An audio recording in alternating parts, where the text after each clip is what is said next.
আসসালামু আলাইকুম রহমতুল্লাহি ওবারাকাতু। প্রিয় দর্শক সকলকে জানাচ্ছি স্বাগত আমাদের সকলের প্রিয় অনুষ্ঠান এসকিউ গ্রুপ নিবেদিত Deen Islam powered by Intech Queens cafe. তো আমরা প্রতিদিনের ন্যায় আজও ঠিক একটি বিষয় নিয়ে কথা বলবো, আর সেই বিষয়টি হচ্ছে যে আমাদের মাঝে একেবারে ইউনিক একটি বিষয়ে বর্তমান প্রেক্ষাপটে নেতৃত্বের গুণাবলী। আমরা বিভিন্ন সময় বিভিন্নভাবে নেতৃত্ব দিয়ে থাকি, ঠিক এ বিষয়ে কথা বলার জন্য আমাদের মাঝে আমাদের আজকের অনুষ্ঠানে আমন্ত্রিত হয়েছেন তরুণ ইসলামী চিন্তাবিদ, মিডিয়া ব্যক্তিত্ব, খতিব হাফিজ মাওলানা খুরশিদ বিন শাহজাহান। মোহতারাম, আসসালামু আলাইকুম রহমতুল্লাহ। ওয়ালাইকুম আসসালাম রহমতুল্লাহি ওয়া বারাকাতুহু। জি মোহতারাম শায়েখ, আপনি কেমন আছেন? আলহামদুলিল্লাহ ভালো, আপনি ভালো আছেন? জি আলহামদুলিল্লাহ, আমিও ভালো আছি। আল্লাহ তাআলার শুকরিয়া করছি। রাসূল করিম সাল্লাল্লাহু আলাইহি ওয়াসাল্লামের উপর অসংখ্য দরুদ ও সালাম প্রেরণ করছি। যারা ইন্তেকাল করেছেন তাদের জন্য মাগফিরাত কামনা করছি, অসুস্থতার জন্য সুস্থতা কামনা করে আমরা যেমন আমাদের মূল আলোচনায় আমাদের এই বর্তমানে প্রেক্ষাপটে আমরা এক এক জায়গায় কিন্তু আমরা নেতৃত্ব দিচ্ছি। কেউ পরিবারে দিচ্ছি, কেউ মসজিদে দিচ্ছি, কেউ সমাজে দিচ্ছি, কেউ রাষ্ট্রে দিচ্ছি, কেউ ব্যবসা প্রতিষ্ঠানে দিচ্ছি, এক জায়গায় দিচ্ছি।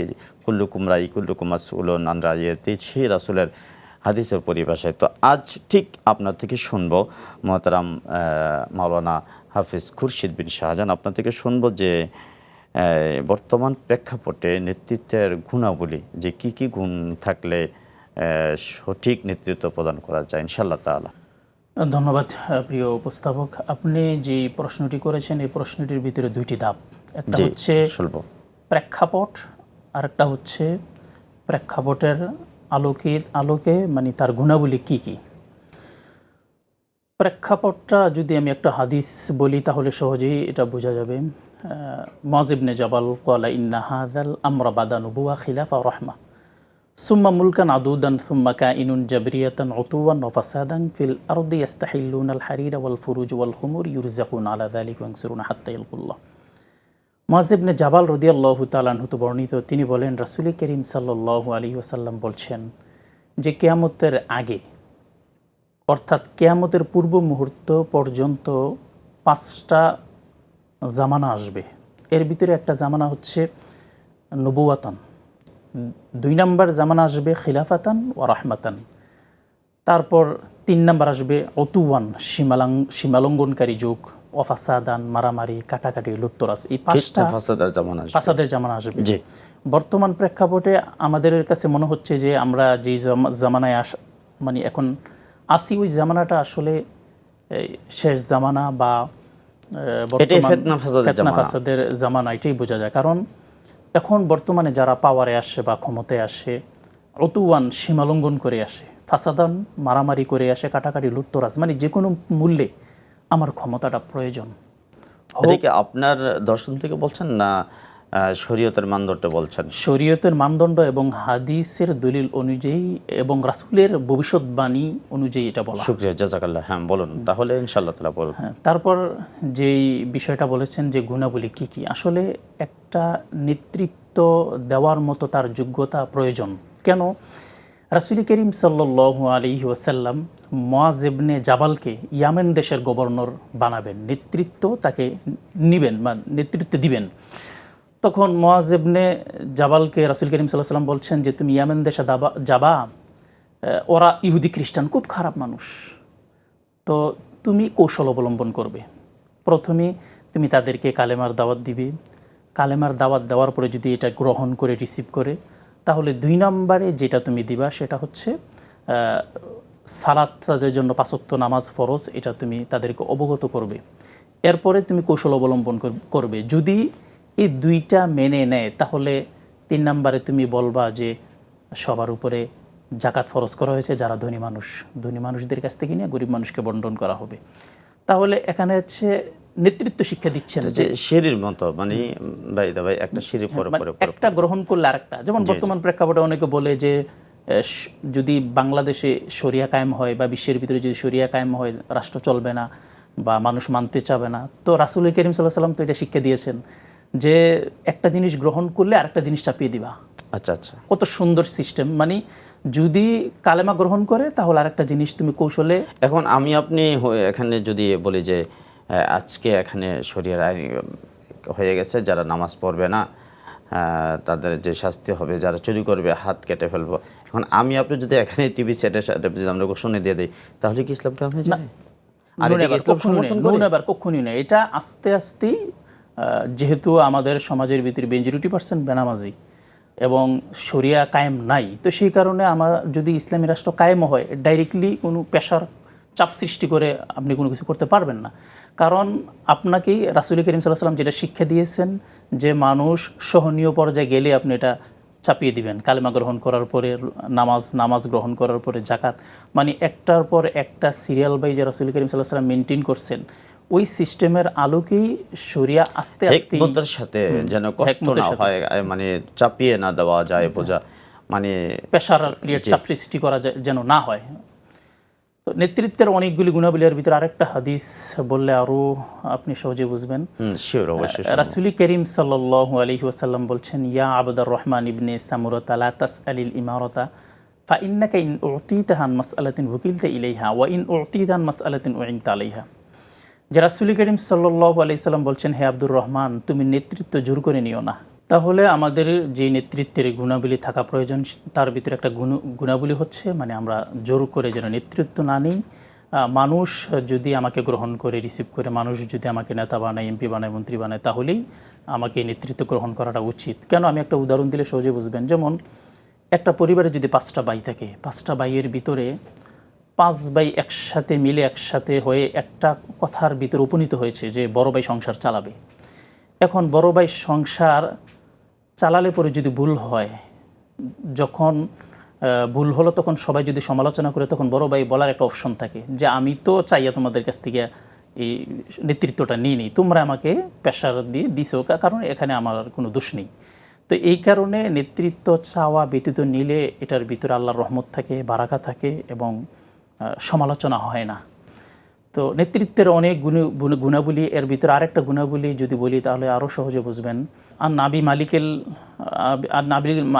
মালিকেল আশআরী রাদিয়াল্লাহু তাআলা আনহু বর্ণিত হাদিস, রাসূল করিম সাল্লাল্লাহু আলাইহি ওয়াসাল্লাম বলছেন যে ইয়া উম্মুল কওমা আকরাউহুম লিকিতাবিল্লাহি ফাইন কানু ফিল কিরাআতি সাওয়াআন ফালামুহুম বিসুন্নতি ফাইন কানু ফিস সুন্নতি সাওয়াআন ফাকদামুহুম হিজরাতান ফাইন কানু ফিল হিজরাতি সাওয়াআন ফাকবারুহুম সিন্না ওয়ালা ইয়া উম্মা রাজুলুন ফি সুলতানি ওয়ালা ইজলিসু আলা তাকরিমাতি ফি বাইতিল বিদনি। রাসূল করিম সাল্লাল্লাহু আলাইহি সাল্লাম বলছেন যে তোমরা যখন রাষ্ট্রের নেতা বানাবা, ইমাম বানাবা, বা মসজিদের ইমাম নেতা বানাবা, তখন তোমরা প্রথমেই যেটা দেখতে হবে যে কোরআন অধ্যয়নে যে পারদর্শী তাকে নেতা বানাতে হবে। এখানে কোরআন পড়ায় পারদর্শী না, আমরা অনেকে এটা ভুল বুঝি যে কোরআন পড়ায় পারদর্শী না। কোরআন সহি হলেই একজন ইমাম হওয়া যাবে না, বা কোরআন সহি হলেই একজন মানুষ নেতৃত্বে আসতে পারবে না। মানে এখানে রিড আর স্টাডি দুই শব্দের অর্থ। রিড মানে পড়া, স্টাডি মানে অধ্যয়ন করা। ইউনিভার্সিটির শিক্ষকরা অধ্যয়ন করে এবং অধ্যয়ন করায়, প্রাইমারি স্কুলের টিচাররা পড়ে এবং পড়ায়, দুইটার মধ্যে অনেক পার্থক্য। একদম। তো এই কারণে ইয়া উম্মুল কওমা আকরাউহুম লিকিতাবিল্লাহ, যে কোরআন অধ্যয়নে যে পারদর্শী তোমরা তাকে নেতা বানাবা। যদি উভয় সমান হয়, ক্যান্ডিডেট যদি উভয় সমান হয়, অর্থাৎ 2জন প্রার্থী দাঁড়াইছে বা 2জন ইমাম একটা মসজিদের জন্য ক্যান্ডিডেট, তাহলে 2জন যদি উভয় সমান গুণে গুণান্বিত হয়, তাহলে 2 নম্বরে দেবে যে সুন্নাহ বেশি জানে, রাসূলের হাদিস জানে এবং তার ভিতরে সুন্নাহ যার প্রতিষ্ঠিত বেশি, তাকে তুমি ইমাম বানাবা, নেতা বানাবা। 3 নম্বর কোয়ালিটি, রাসূল করিম সাল্লাল্লাহু আলাইহি সাল্লাম বলছেন যেই ব্যক্তি হিজরত আগে করছে ওই ব্যক্তিটা প্রাধান্য পাবে। তারপরে যদি উভয় সমান হয়, তারপর রাসূল করিম সাল্লাল্লাহু আলাইহি সাল্লাম বলছেন যে যেই ব্যক্তির বয়স বেশি এবং যেই ব্যক্তি আমল, আখলাক, চরিত্র ভালো, যদি চরিত্র সম্পর্কে ভালো অবগত রাখো, হ্যাঁ, এই 4টা ধাপে তোমরা ইমাম নিযুক্ত করবা। কিন্তু ঘটনা দুঃখজনক হলে সত্য, আমরা ভালো মানুষকে মূল্যায়ন করতে পারি না। এখন আমাদের ইমাম নিয়োগ করতে হলে হচ্ছে সুমধুর কণ্ঠস্বর লাগবেই, মাস্ট বি না, এই ব্যাপারে কোরআন হাদিসে কোনো গলার সুর থাকলে এটা তার বাড়তি একটা সে উপযুক্ত না। আল্লাহ তো আমাকে আপনাকে যে স্বরটা দিয়েছে, হ্যাঁ, তো সেখানে সুরের কথা আসবে কেন? না, এখানে না, এটা যেহেতু আল্লাহ তাআলার প্রদত্ত দান জিনিস সুর, এখানে সুর প্রাধান্য দেওয়া যাবে না। এখানে প্রাধান্য দিতে হবে কোরআন অধ্যয়নে পারদর্শী হওয়া, হাদিস অধ্যয়নে পারদর্শী হওয়া। এখন অসংখ্য আলেম, মানে যারা আলেম দাবি করে, এখন আমরাও বলতে হচ্ছে যে অনেকের দেখলাম যে মানে কোরআন একেবারে সহি নাই। সহি কেমন সহি নেই, লাহানে জলি হচ্ছে, কিন্তু তার কণ্ঠ এতই সুমধুর যে সেখানে তাকেই ইমাম নিযুক্ত করা হচ্ছে, তাকেই মাহফিলে সভা সিম্পোজিয়ামে তাকিয়া করা হচ্ছে। সে সুন্দর নাচ গাইতে পারে, গজল গাইতে পারে। হ্যাঁ, ওই যে বিষয়গুলো সেখানে ভুল পড়ছে, কিন্তু লাহানে জলি করছে। তারপরেও আমরা যদি কেউ তাকে বলে যে না আপনার ভুল হয়েছে, তো আমরা কিন্তু অনেকে লেগে পড়ি যে না হুজুর অনেক কণ্ঠ সুন্দর, হুজুর চমৎকার আলোচনা করছে। ওইটা আসলে অজ্ঞতার কারণে এই বিষয়টা এরকমটা হয়। তাহলে সমাজের ভিতরে যারা মসজিদ পরিচালনা করে, নেতৃত্ব দেয়, বেশিরভাগই মানে জাহেল মানুষ হওয়ার কারণে। নেতৃত্বের গুণ থেকে হ্যাঁ, এখানে মসজিদ কমিটি এবং যারা ওয়াজের ময়দানে যায়, ওয়াজের তাফসিরের ময়দানে, ওয়াজের ময়দানে, যেটাই বলি মাজলিসের ময়দানে যারা আয়োজক যারা আছেন, তারা তো নেতৃত্ব দিচ্ছেন, তাদের বিষয়ে বলবেন। আসলে বিষয়টা হচ্ছে আমাদের সমাজের ভিতরে প্রত্যেকটা স্তরেই কিন্তু যোগ্য মানুষ নাই। একদম হ্যাঁ, যোগ্য মানুষ নাই বা শিক্ষিত কিন্তু তাদেরকে আমরা কোণঠাসা করে রেখেছি। যেরকম এখন বর্তমান প্রেক্ষাপটে দেখা যায় যে ইমাম সাহেবের নেতৃত্ব দেয় সভাপতি, সেক্রেটারি, যাদের কোনো যোগ্যতা বলতেই নেই, পড়াশোনা নেই। বা এখানে বলছেন যে শুধুমাত্র এই হাদিসটা কিন্তু ইমামের বালায় নয়। ইমাম মানে কি? নেতা, মানে রাষ্ট্রের ইমাম। দেখেন, একজন বর্তমান প্রেক্ষাপটে বাংলাদেশে একজন ইমামের যেটুকু চরিত্র থাকা প্রয়োজন, তার চাইতে বেশি চরিত্র ভালো হওয়া প্রয়োজন একজন এমপি, একজন মেম্বার, একজন চেয়ারম্যানের। কারণ বর্তমান প্রেক্ষাপটে ইমাম সাহেবের কাছে কেউ টাকা ঘুষ দিবে না। এই মুরুদ ইমাম সাহেবের প্রাইভেট টিচারকে কেউ ঘুষ দিবে না। তাহলে ঘুষ দিবে নেতৃত্ব স্থানীয় মানুষদেরকে, শিক্ষককে কেউ ঘুষ দিবে না। তাহলে অর্থনৈতিক লেনদেন হয় এবং অর্থনৈতিক লেনদেনটার দায়িত্ব পড়ে প্রতিনিধিদের উপরে। এমনটা আছে, একটা নয়, দুইটা নয়, অসংখ্য। এবং এটা আপনার গ্রাম মফস্বল থেকে শুরু করে শহর পর্যন্ত। আগে তো আমরা শহরে মনে না, এখানে মফস্বলও তাও হচ্ছে। এই বিষয়ে যেগুলো আপনি কথা বলছিলেন যে ইনশাআল্লাহ তাআলা যে আসলে আমাদেরও নেতৃত্ব স্থানীয় লোকদের ভিতরে কোনো মানে আপনার কোনো জ্ঞানহীনতার কারণে এবং মূর্খতার কারণে। জ্ঞানটা কিসের জ্ঞান? এটা হচ্ছে ইলমি জ্ঞান, ওহির জ্ঞান, কোরআনের জ্ঞান। ওইটা ছাড়া কিন্তু আসলে সমাজ কোনোদিনও ভালো হবে না। দেখেন, তাহলে আমরা কি বলতে পারি না যে যিনি নিয়োগ দান করবেন অবশ্যই সে কোরআনের প্রত্যেকটা না জানো, একেবারে রুকনিয়ত মানে যতটুকু জানা প্রয়োজন, হ্যাঁ ততটুকু জানতে হবে। সে প্রশ্ন করছে এমন একটা প্রশ্ন, সে নিজেই প্রশ্ন তো জানে না। হ্যাঁ, এরকমটা হয়। আসলে আমরা এমন একটা সমাজে বসবাস করি যে সমাজের ভিতরে মানে ইমামদের নেতৃত্ব দেয় মানে বিভিন্ন আম মানুষরা, তো যার কারণে এরকমটা হয়। দেখেন, রাসূল কারীম অন্য একটা হাদিসে বলছেন যে উহাদ্দিসুকা হাদিসান সামিআতুহু মিন রাসূলিল্লাহি সাল্লাল্লাহু আলাইহি ওয়াসাল্লাম ফাকাল মা মিন ওয়ালিন ইয়ালি রাইয়াতান মিনাল মুসলিমিনা ফায়ামুতু ওয়া ওয়াশুন লাহুম ইল্লা মা হারামাল্লাহু আলাইহিম আল জান্নাহ। যে রাসূল কারীম সাল্লাল্লাহু আলাইহি ওয়াসাল্লাম বলছেন যে মুসলিম জনসাধারণের যদি কোনো মানুষ দায়িত্ব পেল, অর্থাৎ এটা যে কোনো দায়িত্ব হতে পারে, একটা মসজিদের দায়িত্ব হতে পারে বা একটা এলাকার দায়িত্ব হতে পারে, ইউনিয়ন বা একটা থানা, যে কোনো দায়িত্ব হোক বা একটা পরিবারের দায়িত্ব হোক, হ্যাঁ, যে পরিবারের দায়িত্ব হোক, কিন্তু সে যদি আমানত খেয়ানত করে, তাহলে রাসূল কারীম সাল্লাল্লাহু আলাইহি সাল্লাম বলছেন যে কিয়ামতের মাঠে সে আমানত খেয়ানতকারী অবস্থায় উঠবে। আর রাসূল কারীম সাল্লাল্লাহু আলাইহি সাল্লাম বলছেন যে তাদেরকে জাহান্নামে দেওয়া হবে শুধু আমানত খেয়ানত করার কারণে। আচ্ছা, এখানে আমরা আমানতের খেয়ানতের বিষয়ে আমরা শুধু মনে করি যে আমরা একজন থেকে টাকা করা হলো, টাকাটা হয়তো কোনো কারণে দিতে পারলাম না, কিন্তু এর জন্য অনেক কথা শুনতে হচ্ছে অনেকভাবে। কিন্তু শুধু টাকাই কি আমানতের খেয়ানত, নাকি আরও কিছু আছে? অনেক কিছু। আমরা শুধু টাকাটাকে আমরা খেয়ানত মনে করি না। আমানত দেখেন, আমরা কিন্তু হয়তো বা টাকাটা দিতে পারছে না, সে কিছু কারণ থাকতে পারে, যৌক্তিক কারণ থাকতে পারে। কারণ আল্লাহ রাসূল এই বিষয়ে হাদিসে বলেছে তাকে সময় দাও। হ্যাঁ, কিন্তু অন্যান্য একজন মানুষের কাছে যদি টাকা পরিশোধ করার মতো যদি টাকা তার কাছে না থাকে, যদি আমি তাকে প্রেশার ক্রিয়েট করি, তাও কিন্তু একটা আমানতের খেয়ানত হয়। ঠিক আছে? আর আমানতের খেয়ানতের অনেকগুলি বিষয় আছে।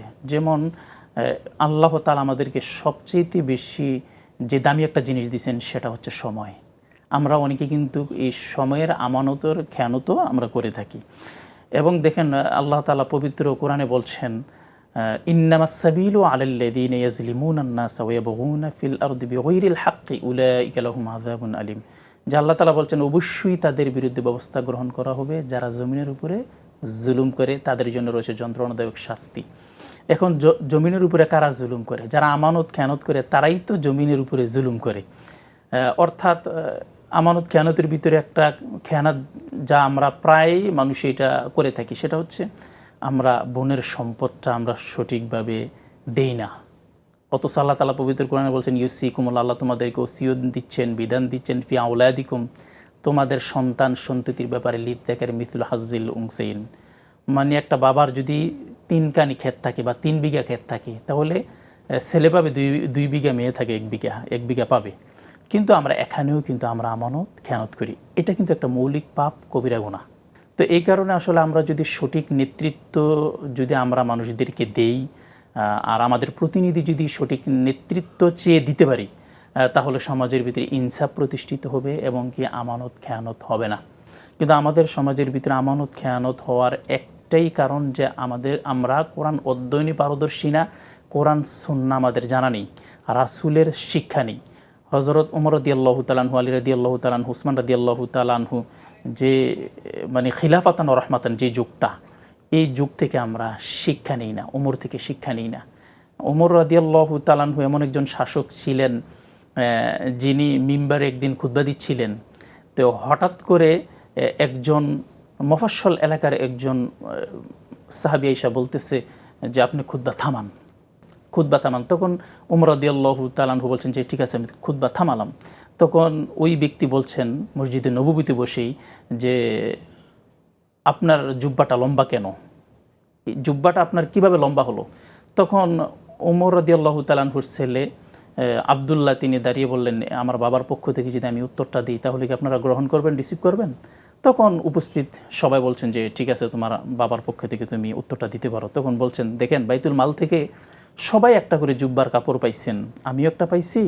তো আমার বাবাকে আমি পরামর্শ দিছি যে বাবা, আপনি প্রতিদিনই একটা জুব্বা পরে আপনি সবসময় খুতবা দেন, এটা আমার কাছে বড় লজ্জাস্কর হয়। তো আমি আপনাকে একটা পরামর্শ দিলাম যে আমার কাপড়টা আর আপনার কাপড়টা একসাথে মিলে একটা জুব্বা বানিয়ে তারপর আপনি খুতবা দিবেন। তো তাহলে কতটুক জবাবদিহিতা ছিল? কিন্তু আমাদের নেতৃত্বের ভিতরে দেখা যায় যে এই জবাবদিহিতা নাই। বরঞ্চ একটা সাংবাদিক যদি প্রশ্ন করে তাহলে আমরা সাংবাদিকের উপরে ক্ষোভ প্রকাশ করি, এরকমই সমাজের ভিতরে দেখা যায়। জি, আপনাকে অসংখ্য ধন্যবাদ। আমরা শুনছিলাম, চমৎকারভাবে আলোচনা করছিলেন। আল্লাহ রাব্বুল আলামিন আমাদের সকলকে আমল করার তৌফিক দান করুক এবং আপনার উত্তরোত্তর তরাক্কি কামনা করছি। আল্লাহ রাব্বুল আলামিন কবুল করুক। প্রিয় দর্শক, আমরা এতক্ষণ পর্যন্ত উপভোগ করছিলাম এসকিউ গ্রুপ নিবেদিত Deen Islam powered by ইন্টি queen's cafe. তো আজ এ পর্যন্তই। শেষ করার পূর্বে ঠিক একই সময় একই চ্যানেলে অন্য কোনো বিষয় নিয়ে আলোচনা নিয়ে উপস্থাপন হব, সেই আমন্ত্রণ জানিয়ে আপনাদের উপভোগ করার। তো এখানে শেষ করব। আপনারা ভালো থাকুন, সুস্থ থাকুন। ফি আমানিল্লাহ। আসসালামু আলাইকুম ওয়া রাহমাতুল্লাহ।